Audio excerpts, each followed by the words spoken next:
Well, doesn't this feel a little unusual? Back in a studio setting. I flew back from Europe and then this morning from Chicago. I was on the first flight out of O'Hare, back in the very windy Bay Area.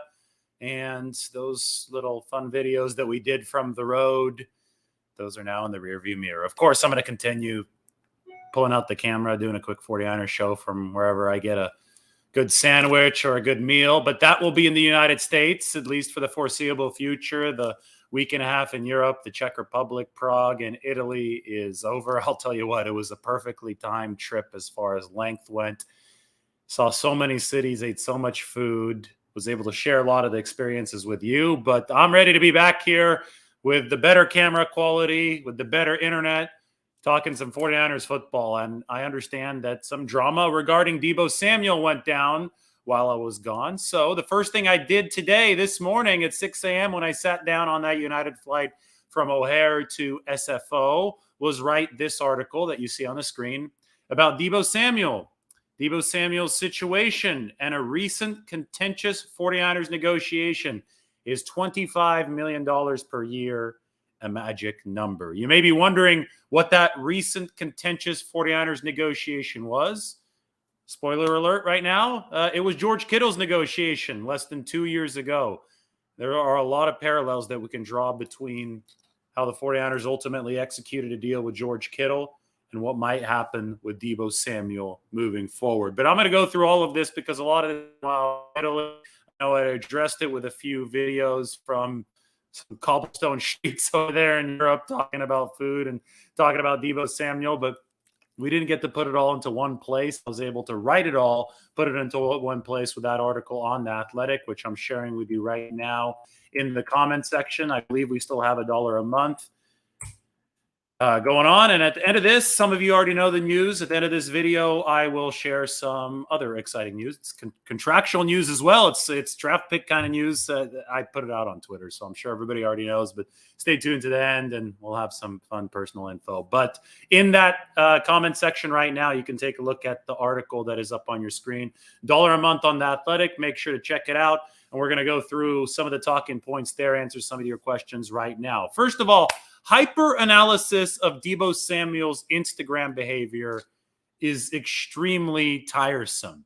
Now, obviously, we don't know a lot about contractual negotiations that are happening behind the scenes right now. So I get it. We're looking for every single clue that we can glean. And one of those clues is the fact that Deebo Samuel has scrubbed all 49ers related stuff, at least of him wearing the 49ers uniform and 49ers gear, from his Instagram, with the exception of one post, which was his Pro Bowl announcement post a couple of months ago. But everything else is scrubbed. In fact, you'd more easily find Deebo Samuel wearing a Los Angeles Dodgers hat right now. I know this because I went to his Instagram. I did it for you so you wouldn't have to do it yourself. You'd much more easily find Deebo Samuel wearing a Los Angeles Dodgers hat than any San Francisco 49ers gear on his page. It's about 6 pictures down, the Dodgers hat right now. But you could already tell I've been talking about it for 45 seconds. It's tiresome because people are going to try to read more into whatever is or isn't there than they should. And that's simply because people don't like when there's a vacuum of information. Negotiations are happening between Deebo Samuel and the 49ers. They're talking to his agent, Tory Dandy. Beyond that, we don't really know much except for one post, and that was from one of Deebo Samuel's friends. And that post read this. I have it on my Instagram story. I don't have it on my Instagram story. Deebo Samuel had it on his Instagram, and he commented on it to verify it. So I'm going to scroll down to find exactly what those words were. But it was on his buddy's Instagram, and it said... Oh, it said 25M, so I have to get exactly to 25M. That's why I can't find it. Right here.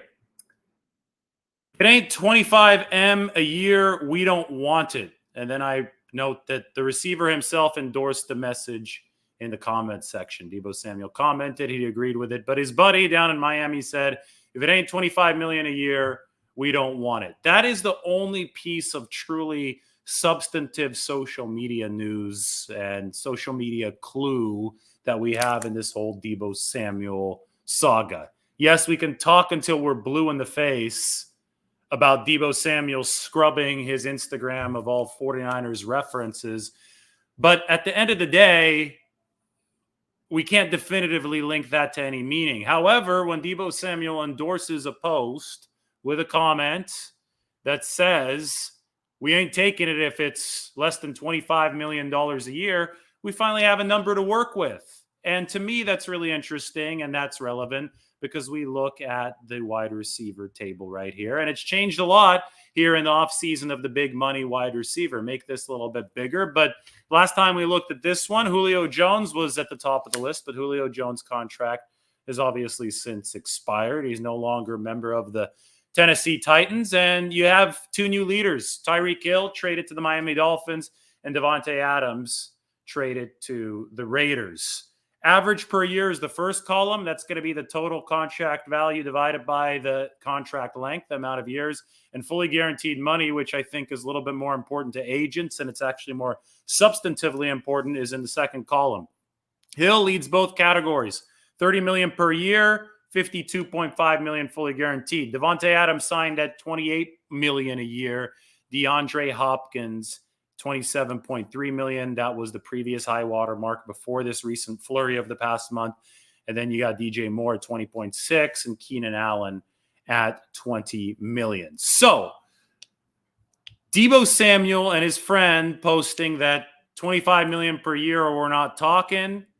That means that Deebo Samuel wants to be in the upper echelons of this list, but it doesn't necessarily mean that he wants to be the highest receiver in terms of average per year. It means that he wants to be at least number 4 behind DeAndre Hopkins in average per year. This is really interesting to me because we often talk about APY in terms of, oh, that's just a vanity number. That's just, something there for a player to be petty. Remember when Trent Williams went out and made sure that he was making $10,000 more per year average annual value than David Bakhtiari, who was the previously highest paid tackle on the market. And David Bakhtiari went out and tweeted, this was last year when Williams signed, you're being petty. And it was a joke between the two guys. There was respect there. But yes, Trent Williams was being petty. He wanted to lead the league in APY. Yes, Tyreek Hill, I think, was being petty when he put his agent had $42 million, I think, in the final year of his deal, 2026, non-guaranteed. And the only reason that he put that $42 million there was so that he could reach $30 million average per year and become the first non-quarterback ever to hit that $30 million mark. Well, in the case of Deebo Samuel and his friend putting up on Instagram, 25 million or we're not taking it, I think that there's a little bit of vanity at play, right? There's concern with the APY, which is a vanity figure. So, we can talk all day about API being a vanity number. Yes, it was for Trent Williams. Yes, it obviously was for Tyreek Hill. Yes, it is for all these players who set positional records with their new contracts. But just because it might be petty, as David Bakhtiari said about Trent Williams, just because you can inflate these APY numbers by adding non-guaranteed money to the end of a deal that doesn't necessarily have a high probability of being paid out, it doesn't mean that it's irrelevant. It matters to these players. The APY matters. I mean, this is an alpha sport. It's a bragging rights sport, and they want the APY to be commensurate with what they think their play is worth. So when Deebo Samuel, or when his friend and Deebo Samuel endorses it, but when somebody close to Deebo Samuel goes out and says that he wants $25 million per year, that matters. Even though in agent speak, it's the fully guaranteed money that matters a little bit more. So that brings us to the balancing act. Deebo Samuel wants $25 million a year. The 49ers can easily give him $25 million a year in garbage money. They can give him some kind of 5-year deal that has a $50 million base salary in 2026 or 2027. That's not guaranteed, that they fully intend to not pay Deebo Samuel. But of course, Deebo and his agent, Tory Dandy, aren't dumb guys. They're smart guys. So they're not going to accept something that just has garbage money tacked on to the end. And that's where the balancing act comes in. How much fully guaranteed money will Deebo Samuel get in this deal? And to this, I go back to this chart. Look at the deals for Tyreek Hill and Devontae Adams. They're similar in terms of average per year, 30 million for Tyreek Hill, 28 million for Devontae Adams. In fact, both of these contracts were records at the time that they were signed, but the fully guaranteed money is really different. Tyreek Hill blew away the previous high water mark with 52.5 million fully guaranteed, whereas DeAndre Hopkins was at 42.8 and Devontae Adams was well below both of those. He's ranking down at number 18 in the league at $22.8 million fully guaranteed. So Devontae Adams, he wanted that average per year. He didn't get as much fully guaranteed money from the Raiders. Meanwhile, Tyreek Hill tops the chart in both categories. Now, for Deebo Samuel, about a month ago when I wrote about this, I said that I thought this was going to be a high fully guaranteed deal. I thought 50 million, and people thought that number was a little bit high at the time. They're saying, where are you coming up with 50 million from? And it's because of the 49ers cap situation.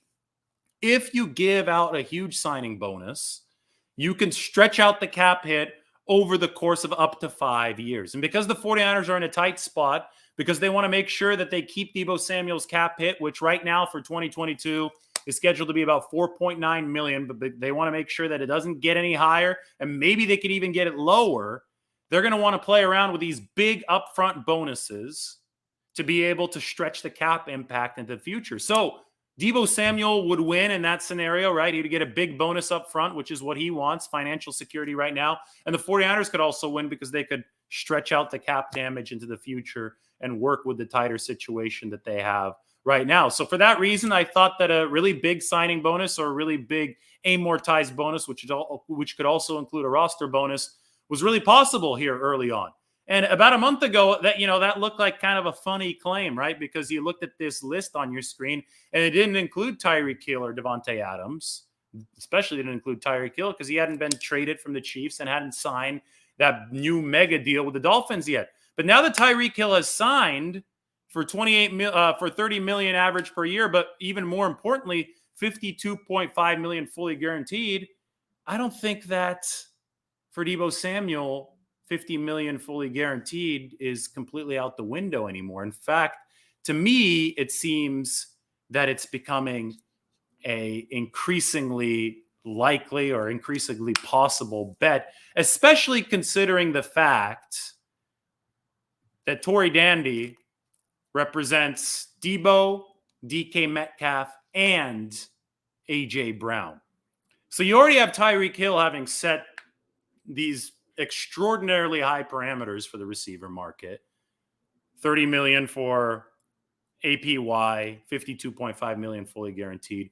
But now you also have two other receivers who are on Deebo Samuel's boat, and that's entering year 4, eligible for big money, and already rising, burgeoning stars of their own, and DK Metcalf and AJ Brown. And all three of these guys are represented by the same agent. So there's going to be some sense of one-upsmanship here. And this is why the 49ers have talked about wanting to get Deebo Samuel's deal done sooner.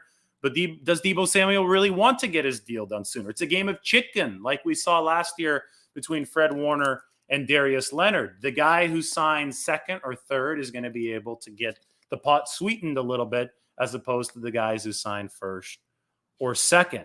So don't forget these dynamics, because it's going to be huge. And because of these dynamics, I think that 50 million fully guaranteed for Deebo Samuel seems increasingly realistic after Tyreek Hill's deal, while also considering the fact that you have AJ Brown and DK Metcalf represented by the same agent, and that's Tory Dandy, who represents Deebo Samuel. So it creates a fascinating potential tug of war, and I really do wonder how much, is Deebo Samuel tethered to this number, 25 million APY, because it's obviously been put out there by his friend onto Instagram, and how much is that guaranteed money going to have to come into play for Deebo Samuel? How big of a chunk of that fully guaranteed money will he need to make an amenable deal? It's all reminded me of this. Remember how contentious George Kittle's negotiation was with the 49ers until he signed 2 years ago. And along those lines, negotiations always go poorly until they don't. So people can talk about how poorly a negotiation's going. Well, if were going well, then we wouldn't have negotiations at all, right? You're going to have sticking points of contention because one side wants one thing and the other side wants something else, and those two things don't align. That's why you sit down. That's why you negotiate. That's why these things take time. And we have an exhibit in front of us with the 49ers, with an offensive weapon who was considered so adaptable that it was tricky to create a contract with him, for him. And that player's still on the 49ers playing for that same contract. We have a parameter for Deebo Samuel's potential deal. And yes, I get it. There's going to be an apples and oranges component to it because Samuel is classified as a wide receiver and Kittle was classified as a tight end. But the gist of this situation is really similar. Remember that the 49ers and Kittle 2 years ago, Jack Bekta, who's Kittle's agent, came out after he spoke to several media members. He said that the 49ers, he called the 49ers' first offer to George Kittle the Valentine's Day Massacre because of how unacceptable that offer was to Kittle's camp. The 49ers included a lot of things, and obviously the pay wasn't high enough to the point where that, wasn't going to get the deal done. So that was on February 14th of 2020. You could fast forward to basically the eve of training camp in 2020. So that was half a year later. That's when George Kittle finally got his deal done. So it was about half a year of contention. It wasn't pretty. They went back and forth. They sparred on this deal. You could tell the sides weren't pleased with each other, especially after George Kittle's agent came out later and explained, just how contentious it was. But ultimately, they got the deal done. Ultimately, the 49ers met Kittle where he wanted to be. No, they didn't go all the way up to 18 or 19 million per year because the tight end market dragged it down.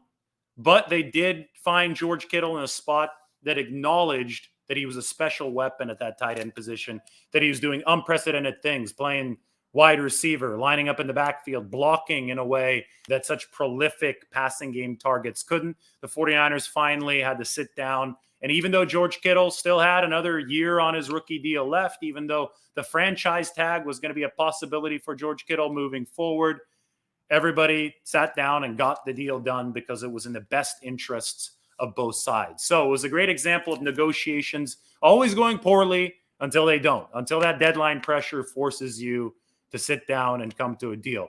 For Deebo Samuel, I see many of the potential parameters here that we saw with George Kittle just 2 years ago. Now, there are some things that are different. And one of the things that's different is that OTAs this season are actually happening in person.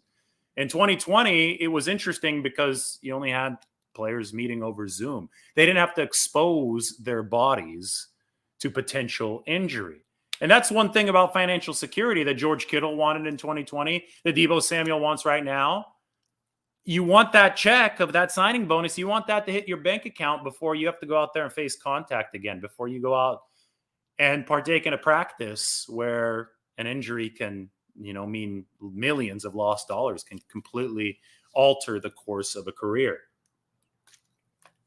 With OTAs actually happening in person this year, Deebo Samuel, theoretically, if he participates in OTAs in the fullest extent of them, will have to put his body out on the line. So theoretically, you maybe have an earlier deadline. For George Kittle, the physical deadline was training camp, and he got the deal done before training camp, so he could go out there and play with reckless abandon. For Deebo Samuel and the 49ers, even, that deadline might be a little bit sooner because it is the big offseason of Trey Lance. You want Trey, your presumptive starting quarterback in 2022, to be practicing in these critical OTA practices for him with his best receiver, right? You don't want this cloud hanging over your head if you're the 49ers over the offseason. You don't want Deebo Samuel operating a hold-in, which is what TJ Watt did before this past season with the Steelers during training camp, where he showed up during training camp, attended meetings so he wouldn't have to pay fines, but didn't take the practice field. You want as high of a quality of a practice out on the field as you can get. So I don't, nobody knows. Here's one thing. let's not pretend that we know everything. Let's stop pretending to know what we don't know about Deebo Samuel. We know he scrubbed his Instagram. We know he wants 25 million, but we don't know if he plans to hold out, hold in, do what TJ Watt did if he doesn't get a deal in time. We don't know if he plans to attend OTAs or not. All of this is cryptic. All of this is under the radar. But assuming that there is some friction here, the 49ers definitely don't want it to reach a point where they don't have Deebo Samuel out there with Trey Lance on the practice field, because it is such a big offseason for Trey Lance. So that's why I talk about these potential soft deadlines that, when OTA start in May, when mandatory minicamp hits in June, and then obviously when training camp hits in late July. At the very least, these soft deadlines will give us more insight. They'll take a flashlight and they'll shine a light on where the 49ers and Deebo Samuel truly stand with these negotiations. But it's just so crucial that we pay attention to history's lessons. And one of history's lessons is that George Kittle went through a very similar process with the 49ers just a couple years ago. And I feel that people just don't talk about this right now. The 49ers have gone through a contentious negotiation with an adaptable offensive weapon that took several months, that, at some point, was teetering, because you heard Jack Becta, his agent, Kittle's agent, talk about this after the fact. He said that the 49ers were considering nuclear options, and a nuclear option would have been a COVID season opt-out, which was possible in 2020, or demand for a trade. It never got to those nuclear options because cooler heads prevailed. And John Lynch has said this a couple times. If both sides have it in their interest to get a deal done, usually a deal does get done. And again, Deebo Samuel wants that money in his bank account. He wants financial security. Who wouldn't want financial security on that big second contract? And the 49ers, if they, the receivers aren't going to get any cheaper, right? You've seen the price for Adams. You've seen the price for Tyreek Hill. You've seen the exploding salary cap, presumably here in the future. You see how this, contracts for other guys like Mike Williams, this whole thing is trending upward. You also know that A.J. Brown, DK Metcalf are waiting in the wings for deals. You sign a guy sooner rather than later, you actually save money in the long run. So it's a smart play to get this deal done sooner, but it's a staring contest. It's a game of chicken. It's who blinks first.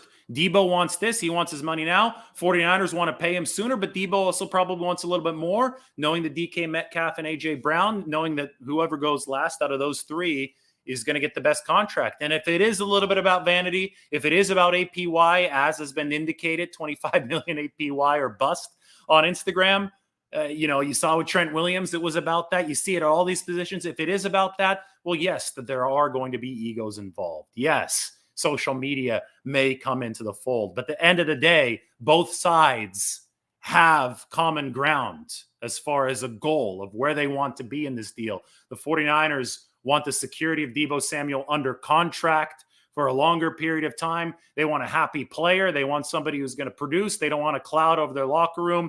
They want somebody who's going to be there for Trey Lance this offseason. And Deebo Samuel on the other side wants financial security. It makes too much sense to not happen. Same thing happened with George Kittle a couple of years ago. 49ers wanted him on that field once training camp started. That soft deadline applied.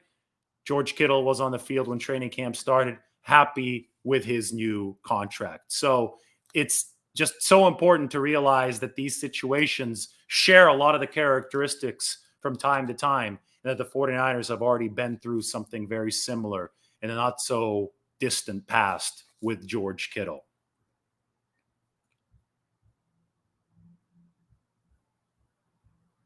Going to take a look at a couple questions here. I am so jet lagged right now. I'm happy to do this right now. Got on the first flight out of Chicago this morning, but it is probably it's like 1 a.m. on my body clock right now after being in Europe for a couple of weeks.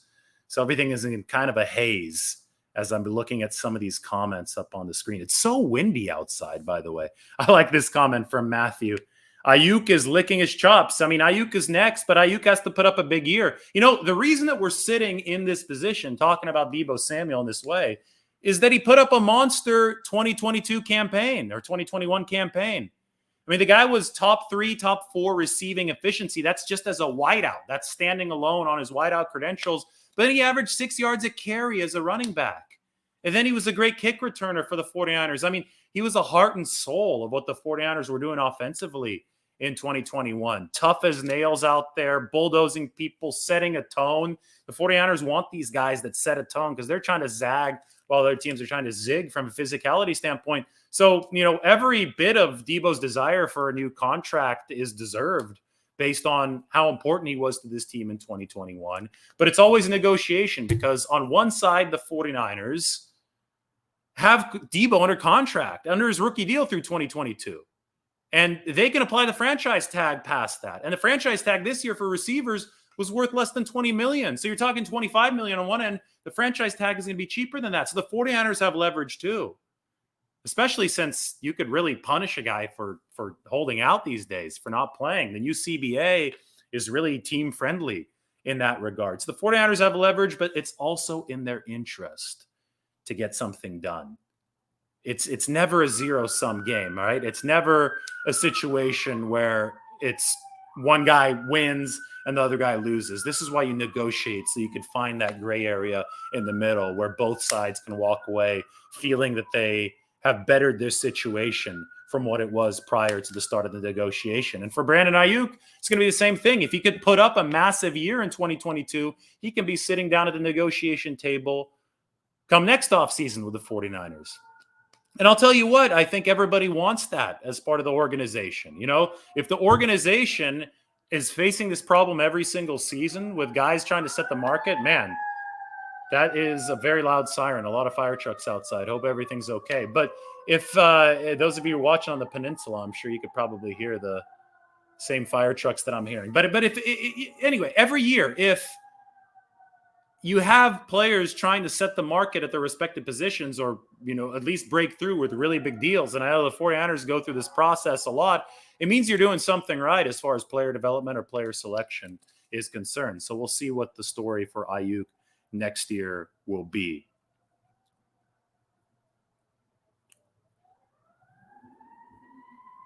I'm waiting for those sirens to just die down. Man, that was really loud. Never had anything that loud during one of my shows. Do I think that $25 million is a fair price? Well, I mean, it's so much more complicated than that. Because, again, $25 million, we look at let me open it up.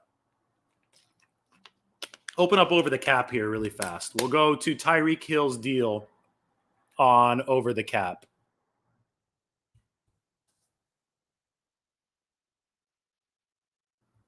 Here he is.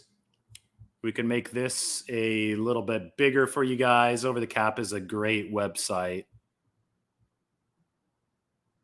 They are always on top of their stuff. So Tyreek Hill's at $30 million average per year. Hopefully this explains some of the problems with measuring with average per year that agents obviously are going to be pointing out when they go into these contract negotiations and are crossing their T's and dotting their I's. To reach the $30 million average per year, look at Tyreek Hill's base salaries. Only a league minimum in 2022 to keep the cap hit low. $16 million in 2023. Okay, fine. 19.6 in 2024.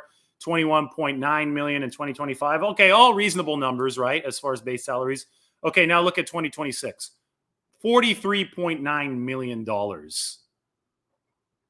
in base salary. And none of that is guaranteed. Now, the reason that Tyreek Hill has such a massive base salary in 2026 is just for the math. It's like a math trick to pump up the annual average value to $30 million per year.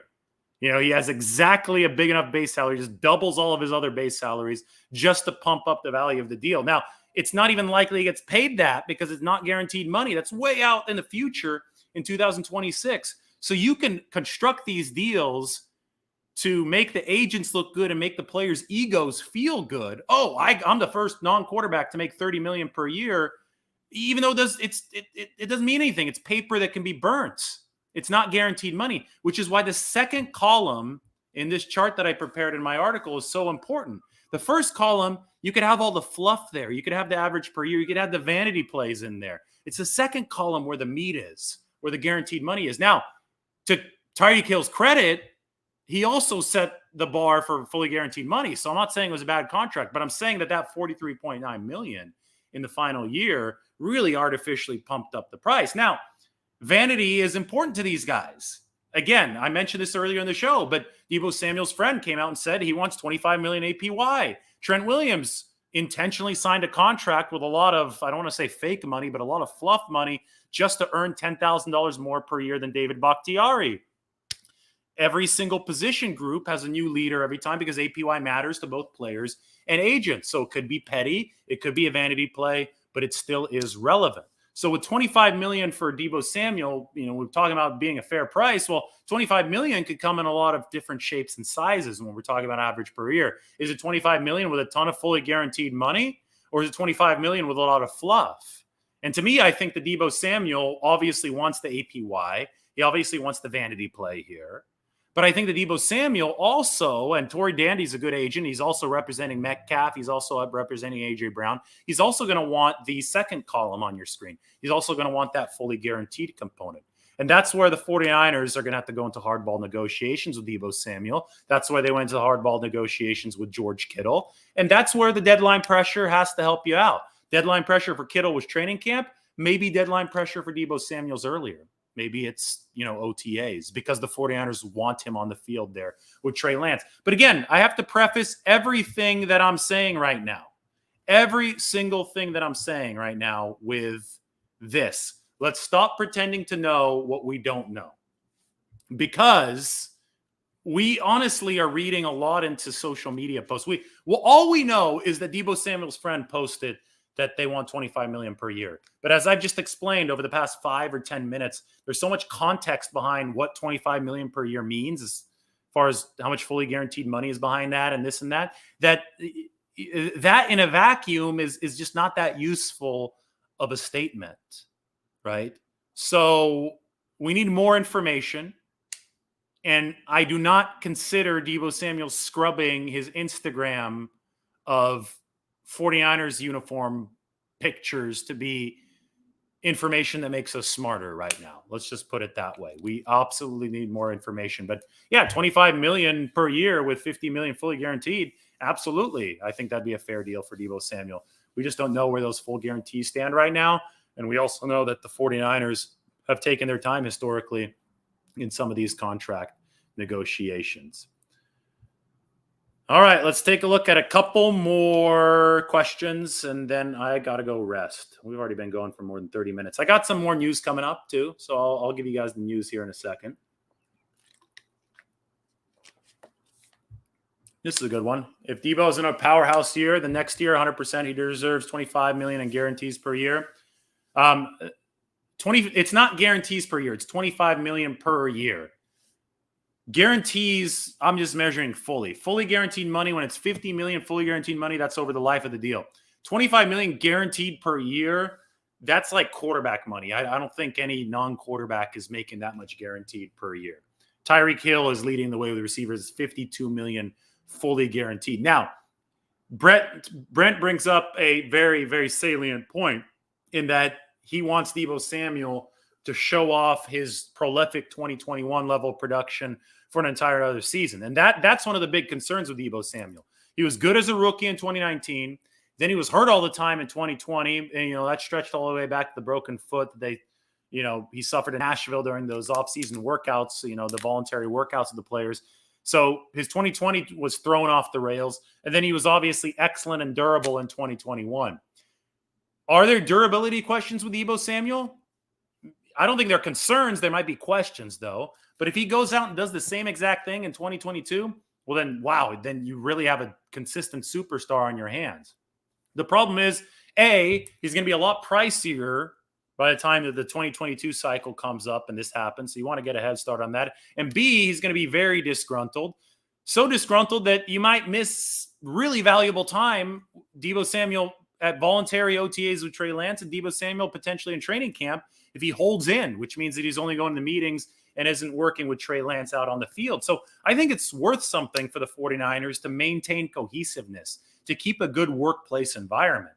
And it was worth something in the case of George Kittle, which is why they paid him before training camp. And I think that same deadline pressure might apply here. And again, can Deebo make more money if he waits a little bit longer? Absolutely. He can bet on himself. But does Deebo want to make more money now? I think absolutely anybody in their right mind would want that big check, tens of millions of dollars. They want that signing bonus to hit their bank account sooner rather than later. So again, both sides are incentivized to come to the table and work something out in this situation. Johnny Robinson says the cap is going to explode so the 49ers can pay Deebo and then Bosa. Yes, the cap is expected to explode with the new TV deals, $110 billion in revenue for the NFL. And yes, that will help the 49ers pay both Samuel and Bosa. One fact here that, I think is slipping under the radar, and there is a lot of misinformation out there. People think that somehow the 49ers are being hindered by Jimmy Garoppolo's contract right now as far as Deebo Samuel and Nick Bosa extensions. But Fred Warner signed a record deal, and his cap hit for the immediate year didn't go up. So the 49ers can execute extensions for Deebo Samuel and Nick Bosa and keep their cap hits essentially unchanged and maybe even lower them because you could stretch those signing bonuses out over the term of the deal. So, the 49ers aren't committed to Jimmy Garoppolo's money yet this year. That they're just waiting to see when they can trade him after he heals. We've already talked about this way too much. And that's not guaranteed money. But B, even if it were, the 49ers can keep Deebo's and Nick Bosa's cap hits low to fit those extensions on this budget. So it has been budgeted for the 49ers. They can push money into the future. They can afford to do that because the cap is expected to skyrocket in ways that it hasn't skyrocketed before. I've written an in-depth article about the percentages behind all of that. So that's all important stuff to take into account. The money will be available to do this. It's the desire for the deal and the agreement from both parties that also needs to be there. And right now, we don't have that yet between Deebo Samuel and the San Francisco 49ers. All right, good stuff today. There has been a lot to talk about that's happened while I was on vacation here over the past week and a half. We must pay attention to history's lessons, though. And George Kittle's contract negotiations gave us one of those lessons. Another lesson is the 49ers have given out more positional record contracts than any other football team in the NFL ever since John Lynch and Kyle Shanahan took over. I'm not saying that Deebo Samuel is going to set a positional record. That probably belongs to Tyreek Hill for the time being because Deebo hasn't even asked for $30 million. He said $25 million through his friend. But the 49ers aren't afraid to pay guys that they think deserve to be paid. In fact, DeForest Buckner in that trade, that was an outlier and not the norm as far as history actually teaches us here. They've paid Jimmy Garoppolo record money, Kyle Juszczyk twice, George Kittle, as we've mentioned, Fred Warner, and Trent Williams. And obviously there was a vanity play there with Trent Williams, $10,000 more than David Bakhtiari. So the 49ers have a track record of handing out some of the big bucks. And I think in this case, it's going to continue. And we'll talk about Nick Bosa in an entirely separate video, but I think there will be no money for both Deebo and Nick Bosa. The 49ers still have more restructures they can go to in the bank. And in all likelihood, they will trade Jimmy Garoppolo, and that will open up even more money. So that's something that, is kind of a manufactured worry that I've never really understood. Final piece of news. This one's a little bit more personal, but you guys have gotten to know her a little bit more on the YouTube channel. You guys probably saw it on Twitter yesterday, but Margot and I are engaged. We just got back from Prague. There's a nice picture from the rooftop where we were able to surprise Margot, which was really nice. I convinced her that it wasn't going to happen until much later, and she literally had no idea that it was coming.